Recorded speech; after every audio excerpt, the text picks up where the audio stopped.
What's happening, everybody? It's Sean with reactions to the classics, and today we got a fun one, a top 10 list of nothing, and I'll explain that in a minute. This is brought to us by our patron, longtime friend of the channel, one of my favorite people to interact with through the YouTube comments, Joseph. Thank you very much, Joseph. Really appreciate it. And before we get started, guys, if you like this video, please give it a big thumbs up. Hit the big red subscribe button below. And if you haven't already, check out our Patreon link. The patrons make this channel go. Top 10 list, song reactions, support us in any way. We greatly appreciate it. Also, check out our link below to our Twitch channel. We live stream every Wednesday afternoon, Friday night. Always have a good time. Always a great community of people who just know a whole lot about music, and we just hang out and have fun. So all that to say, let's get in a little bit to what this means. Top 10 list of nothing.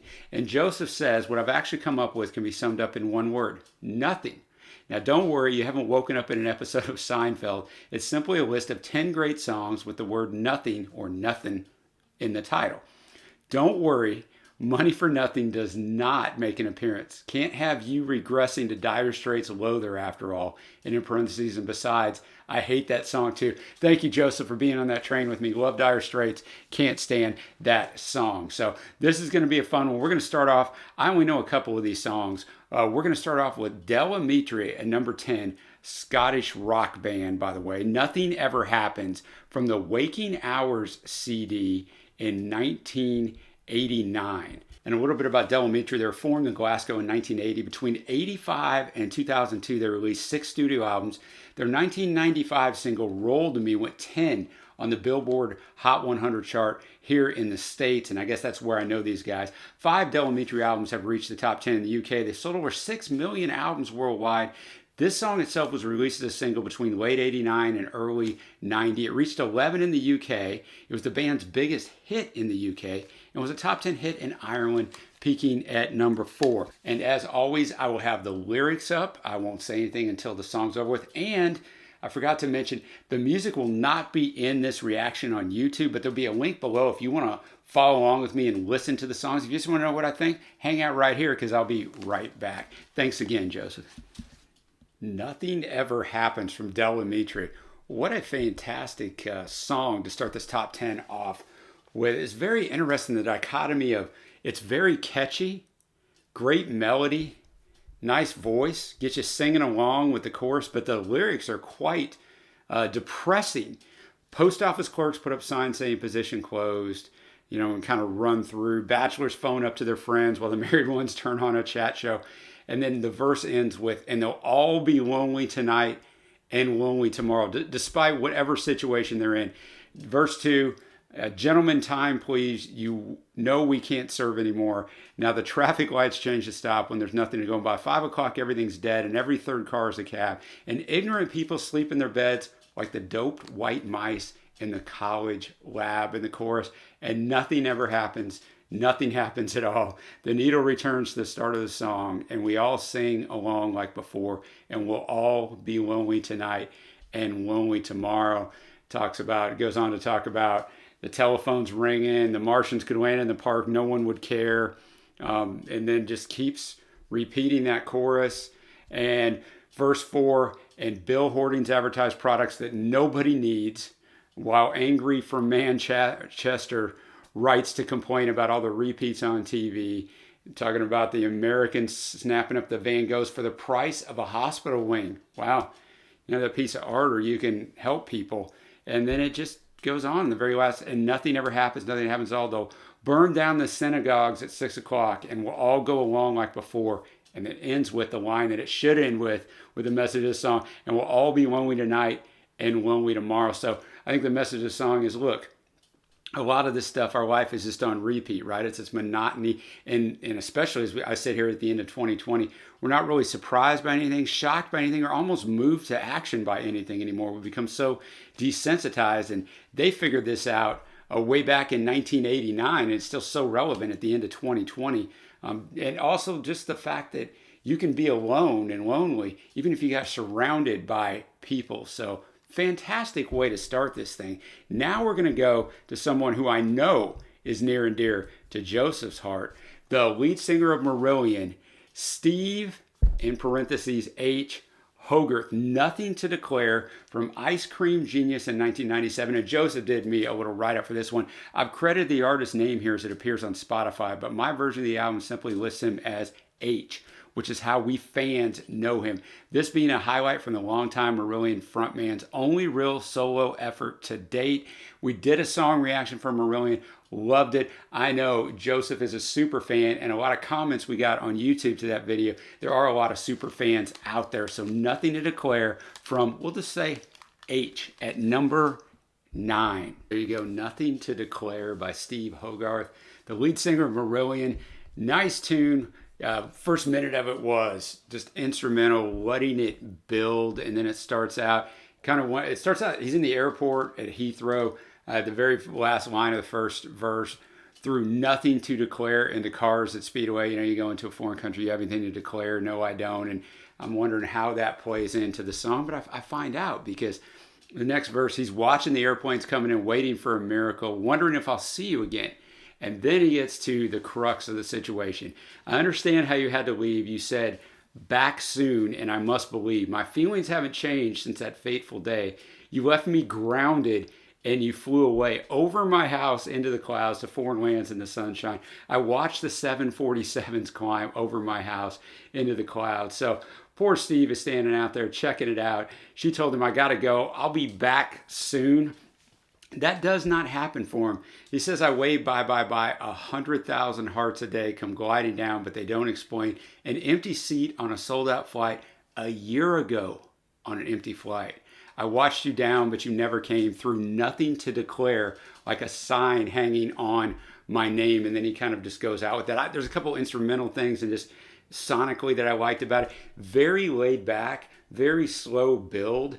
But then when it comes in with the quote chorus part of it, backings come in, the instrumentation pops up to really emphasize the pain, I think, in that. Just a wonderful tune. Only 8 songs I see on this album way back in 1997. And it is, as Joseph mentioned, really his only solo offering, but really good one. Not that I expected any different. And now we're up to number 8, Heaven's Basement with Nothing Left to Lose off their Filthy Empire album in 2013. Joseph wrote this. He said, a theme I'll return to later in the list is, quote, always check out the support acts. Yep, some can be wretched, but if I hadn't popped along early to a Michael Schenker gig in 2010, barely 2 months after I'd arrived in London, I would have stumbled upon these guys, and I caught them a good many times, including at the album release gig for this, their only full-length album before they imploded mid-decade, and that's it. I mean, that's the thing I took away from this, their only album they ever released. And it's, you know, Joseph's point here is great because we go through this at the channel a lot. There's so much music we listen to, like most of this list, that we've never heard, and you just discover these gems. So whether you go watch a supporting act or whether you're out there just searching YouTube for reactors like us and reviewers like us, or just music you've never heard of, there's a lot of great stuff just ready to be discovered. So let's check this one out.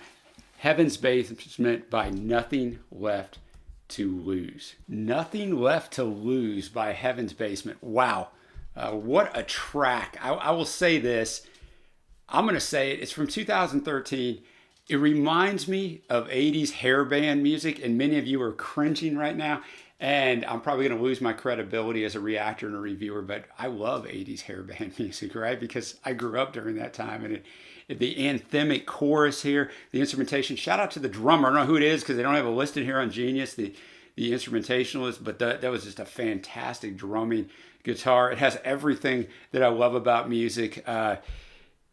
I think it's just really about cover your eyes. You're not ready to see this. Better to be blind than to try and resist. Say your prayers and cease and desist. We all have secrets. Almost a manic part of the first 2 verses coming in, and then it hits that. Everyone nods so what's the meaning in all this? We have a choice to live and to exist. You are Mark. We don't have regrets. And then that it changes tone and just, I know how it feels to have nothing left to lose, to burn it all and be left alone in silence, how it feels with the anger and the rage. Get out, get out, get out. We are defiance. And then he just goes on to kind of run this stuff down. I get knocked down, shout up to the sky. I've got no regrets. Ignorant Bliss in a Time of Disorder, God Save Some Bastards. And then we just get into I Know How It Feels with Nothing Left to Lose. We Don't Belong Here. The Sound of 1,000 Vultures will drown us out and confiscate our bones. We Stand Alone. I just absolutely love this song. I mean, is it the best of the three songs if I want to just break it down and, song structure and stuff? Maybe not. It's just one of those things, like I said, I wouldn't rate hair band music highly, from a objective point of view, but I love it. So I love this song. It's going to be really hard. I picked three favorites at the end. It's going to be really hard for this not to be one of those favorites. But let's move on to number 7, Poco, Nothing to Hide, from the Legacy 1989 album. Joseph says, Eagles, Schmeagles, Poco are the true kings of country rock, but never really got their due, though a couple of members got theirs when they joined, quote, that other band, meaning the Eagles, of course. But the 1989 reunion album of the original lineup was a surprise hit, giving them only their second gold album, helped by this Richard Marx, famous Richard Marx shout out, co-written and produced track. Only a minor top 40 entry, so not sure it would have made any impact in 18-year-old Sean's world at the time. Man, Joseph knows me very well.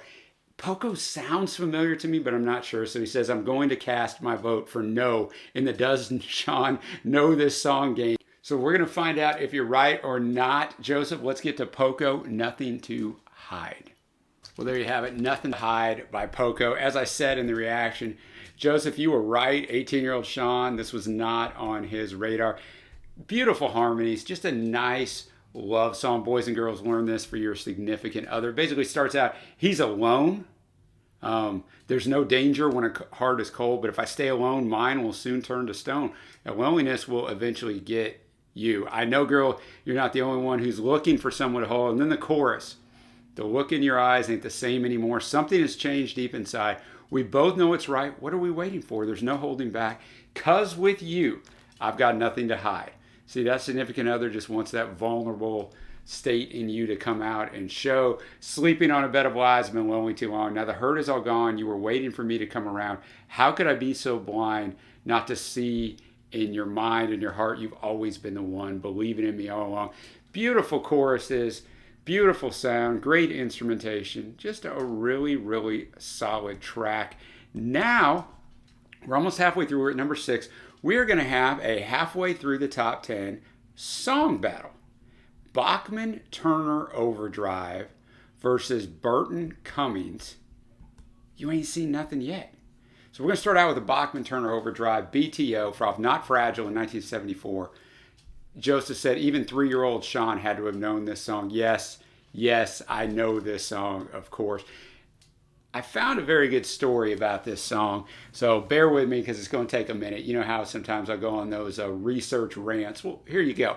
Number 1 in U.S. and Canada, best-selling single in Canada in 1976. Their only major hit in the U.K. went to number 2. The lyrics for the song tell of the singer meeting a, quote, devil woman who gives him love. You got to watch out for them devil women. I met a few in my lifetime. Written by Randy Bachman, many believe the song rips off The Who. The chords of the chorus riff are very similar to the ones used by The Who in their famous song Baba O'Reilly. And also the stuttering vocal is reminiscent of My Generation. Now, of course, Randy insists that the song was performed as a joke for his brother Gary, who had a stutter, with no intention of sounding like My Generation. They only intended to record it once with a stutter and send the only recording to Gary. Look, man, it was a different time and place. Not really PC to do that now, even to your own brother, but different time and place. It began as an instrumental with the rhythm guitar on Dave Mason's Only You Know and I Know. Randy says it was basically just an instrumental and I was fooling around. I wrote the lyrics out of the blue and stuttered through them. The band typically used the song as a, quote, work track in the studio to get the amps and microphones set properly. But when winding up production for the album, Charlie Foch of Mercury Records said the 8 tracks they had lacked the, quote, magic that would make a hit single. Some band members asked Randy, what about the work track? Randy reluctantly mentioned he had this 9th song, but he didn't intend to use it on a record. I'm going to guess at that time Randy was probably horrified, like, wait, what are you guys doing? Why'd you say that? He said, we have this one song, but it's a joke. I'm laughing at the end. I sang it on the first take. It's sharp, it's flat. I'm stuttering to do this thing for my brother. Foch asked to hear it. They played the recording for him. He smiled and said, that's the track. It's got a brightness to it. It kind of floats a foot higher than the other songs when you listen to it. Bachman agreed to rearrange the album sequence so the song could be added, but only if he could re-record the vocals first without the stutter. Foch agreed, but Bachman says, I tried to sing it normal, but I sounded like Frank Sinatra. It didn't fit. Foch said to leave it as it was with the stutter. So I can only imagine Randy was horrified at the time, but this is kind of one of those examples of sometimes when you try too hard, you can't find that magic, and you just kind of happen upon it, whether it is a song, a relationship, a job, whatever it is. Sometimes when we stop trying is when the true genius is found. And that is especially true for this song, because this song stands the test of time in being recognizable, right? Everybody knows it. And why do they know it? It's because of that stutter. And let's get this battle underway with You Ain't Seen Nothing Yet. First off with Bachman Turner. There you have it, the original You Ain't Seen Nothing Yet. Bachman Turner Overdrive. Bachman Turner Overdrive was Randy Bachman, his brothers Robbie and Tim, and then Fred Turner, Bachman Turner Overdrive. But apparently Gary was their manager, so that's kind of how this came about. I read that, Randy said this has no great lyrical meaning. There's nothing to interpret in these lyrics. He was just messing around. I'll say, I'm sure I've heard the whole song, but I don't remember any of it, like when the first part came on, the first verse and the pre-chorus. But the chorus, everybody knows. And it would not stick in your head if you didn't have that, baby, you ain't seen nothing yet. It's really good. The instrumental break, the second one we had, says it's a piece of an expansion of the lead-in dominated by Randy's guitar. It has some similarities to the guitar solo of another Canadian band, the Guess Who, and their mega hit American Woman, because Randy played the lead guitar in both. And also, this has been named, I can't make this stuff up, this song was named the top stuttering song ever by the Stuttering Foundation, with honorable mention to Benny and the Jets by Elton John, My Sharona by the Knack, and the aforementioned Who's My Generation. And speaking of the Guess Who, that brings us to number 5, the other version of You Ain't Seen Nothing Yet. I also saw Right Said Fred did a version of this. So thank you from the bottom of my heart, Joseph. You didn't make me listen to that. That would have pushed old Sean a little bit. Burton was one of Randy's former bandmates in the Guess Who. This comes from Burton Cummings in 1976. So only a couple years later, self-titled album. Joseph said in the 2000 CD reissue of this album, Burton noted that when Randy Bachman heard the big band version of You Ain't Seen Nothing Yet, his reaction was sufficient to end a 5-year feud between us. I had always intended to start that cut with cash registers ringing, but Richard Perry, the producer, wouldn't really go for it at mixing time. So I'm assuming we're going to get a big band version of this. Let's check it out. Number 5, it is a song battle. We love those here at the channel. Burton Cummings. Well, there you have it. You Ain't Seen Nothing Yet. The second half of our battle, Burton Cummings versus Bachman Turner Overdrive BTO. I mean, I know this is a straight up rendition from Burton, or I'm guessing it almost sounds like he's trying to be funny. I know he's not, I guess. Well, I don't know he's not, but when you listen to the previous version and then you listen to this one right after, it kind of works. It takes on a whole different vibe of the song, obviously. It lets you know that the lyrics actually aren't bad, even though Randy just wrote them on a whim, because it holds up in this big band where the lyrics are kind of pushed to the forefront. But when he does the stuttering part of this, that's where it's almost like you want to break out loud, because it doesn't fit. It's got to be fast-paced for the stuttering, and he's just like, nothing yet. So for me, it's an easy Bachman Turner Overdrive with the W on that one. If you like the Burton Cummings, you probably heard it a lot of times. I'll be curious, Joseph, of what you think of it. It really does almost sound like a mocking. Nice delivery, beautiful arrangement. It just, that stuttering part doesn't work in the big band presentation. Next up is Seals and Crofts at number 4 with King of Nothing from their Unborn Child album of 1974. This was hurriedly released after the controversy and commercial failure of the album's title track. This didn't peak a lot higher, number 60 versus 66 of the title track, but did at least make it onto the greatest hit set the following year. So like most tracks on that album, it's been a lifelong fave of mine, Joseph says. It features a relatively rare lead vocal from Dash Crofts. Of course, has the David, I don't know how to say his name, Posh, I'm going to say, keyboards, Jeff Porcaro drums. Not his first appearance on this list. David Hungate on bass, rhythm section that later backed Boss Scoggs on his famous Silk Degrees album and tour before becoming the nucleus of course, Toto, anyone want to go down to Africa? We have reacted for one of our other patrons, the great Poet George, on another song on this album. So King of Nothing, Seals and Crofts, coming in at number 4. King of Nothing by Seals and Crofts. Very short lyrically. Took me a second to get used to Dash on the lead vocals. As Joseph mentions, one of his few lead vocal performances. Dash is probably not going to win a vocal talent show, but once I got used to it, it was good. The harmonies were good. The instrumentation is always so rich on Seals and Crofts. Kind of a short, sad song. When I was 17, I dreamed of being king and having everything I wanted, but that was long ago, and my dreams did not unfold, so I'm still the king of nothing. That's pretty hardcore. When I was 17, I dreamed I gave a ring to a pretty queen, and then I held her. But that was slumber's fault. I have no love at all, and I'm still the king of nothing. If I could rule, I'd dance my cares away, find romance every day. I wouldn't have to listen to this poor fool himself sing, I'm the king, I'm the king, I'm the king of nothing. I just read you the entire lyrics to this song because it didn't take long, and it kind of unfolds what it's about. I liked it. I didn't love it. His vocal delivery took me a little while to get used to, as I said, but a sad tale, to say the least, which is kind of offset by I'm the king. It has that rich, nice sound. So obviously interesting when artists do that. Lyrically, they're on one side. Instrumentally, they're over here at Happy Time. It's always kind of enjoyable because if people don't pay attention to the lyrics, they think it's just a fantastic upbeat song. Now we're going to move on to number 3. We have the Finn Brothers, someone that I am familiar with them individually, but not as the Finn Brothers. Nothing Wrong With You from the Everyone Is Here album in 2004. Joseph says the album made the top 10 in the UK, and this was the second of 3 UK top 40 singles pulled from it.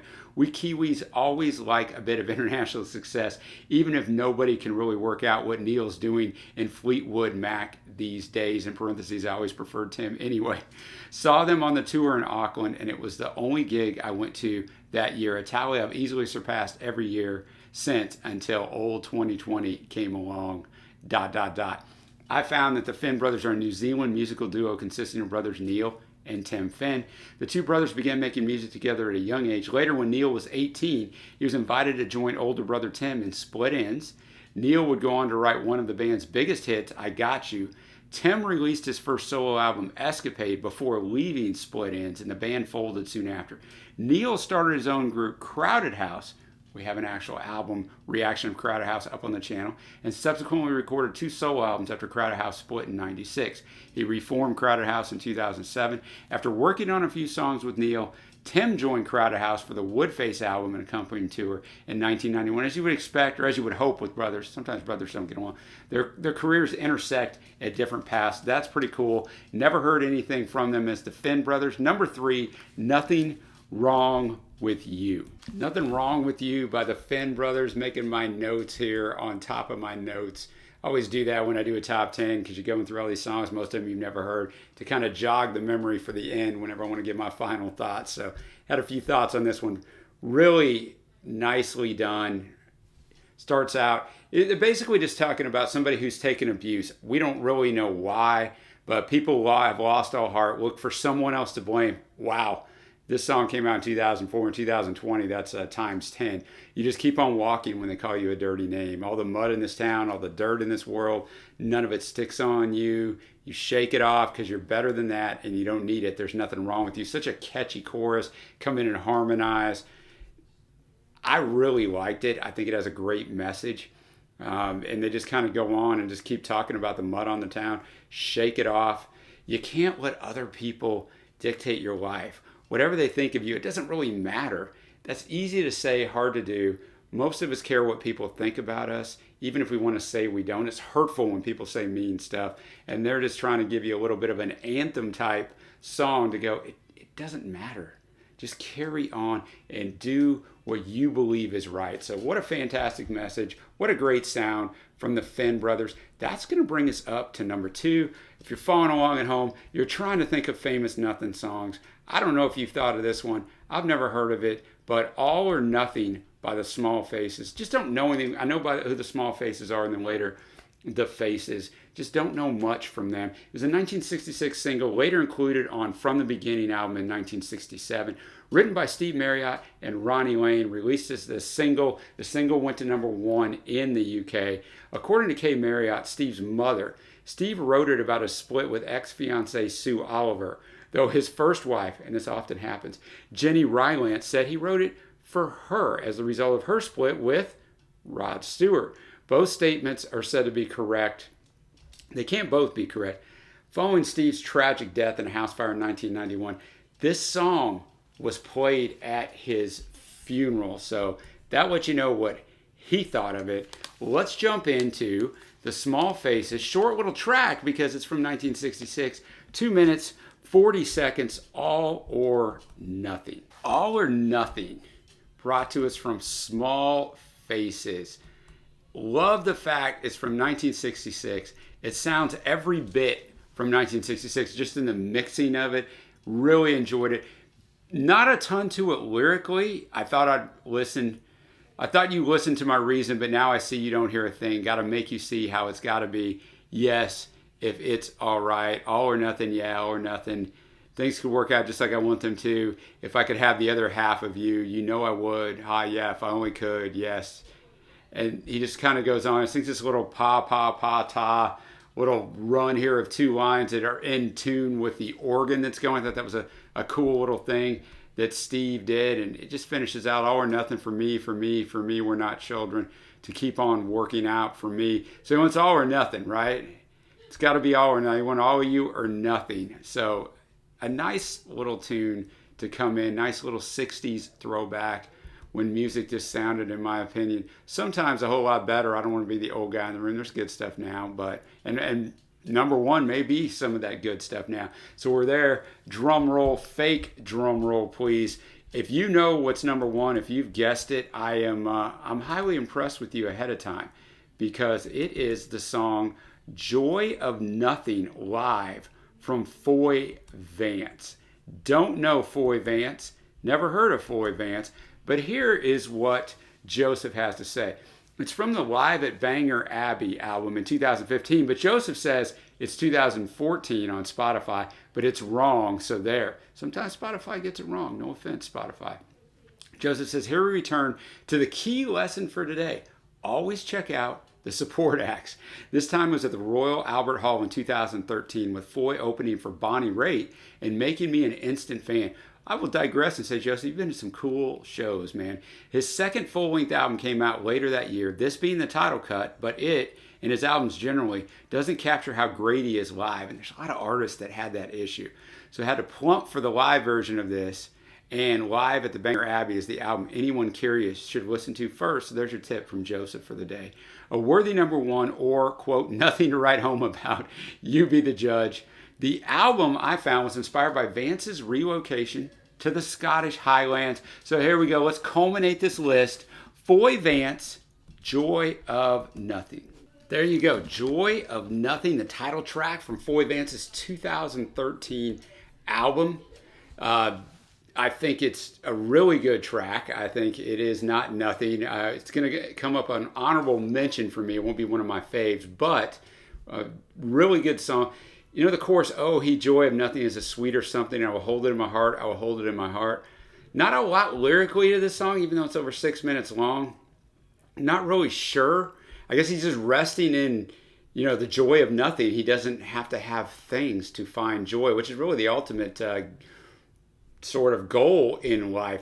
Great voice, very nice instrumentation. So a good choice for #1. And I always like those out there choices that maybe no one has heard of. So as we come to a close here, there really wasn't any songs on here that I disliked. I guess I would say my least favorite is obviously Burton Cummings' You Ain't Seen Nothing Yet, and probably King of Nothing by Seals and Crofts, but not bad tracks. But my honorable mentions are going to be, of course, Bachman Turner Overdrive's classic, You Ain't Seen Nothing Yet, The Small Faces, All or Nothing, and this last song, Foy Vance, Joy of Nothing. So my favorites, Del Amitri, Nothing Ever Happens, the first song we listened to, song number 10. Also, Heaven's Basement. You knew I was going to go with that. Nothing Left to Lose. Have to spin that whole album. They only had one. And then the Finn Brothers. Nothing Wrong with You. Throw a little love out from someone your direction, Joseph. So let me know what is your favorite below and what Nothing songs did Joseph miss out on. So Joseph, really appreciate you. Really appreciate you bringing me this list. Guys, we will see you down the road. Appreciate everyone as we come to a close of 2020. See you guys next time.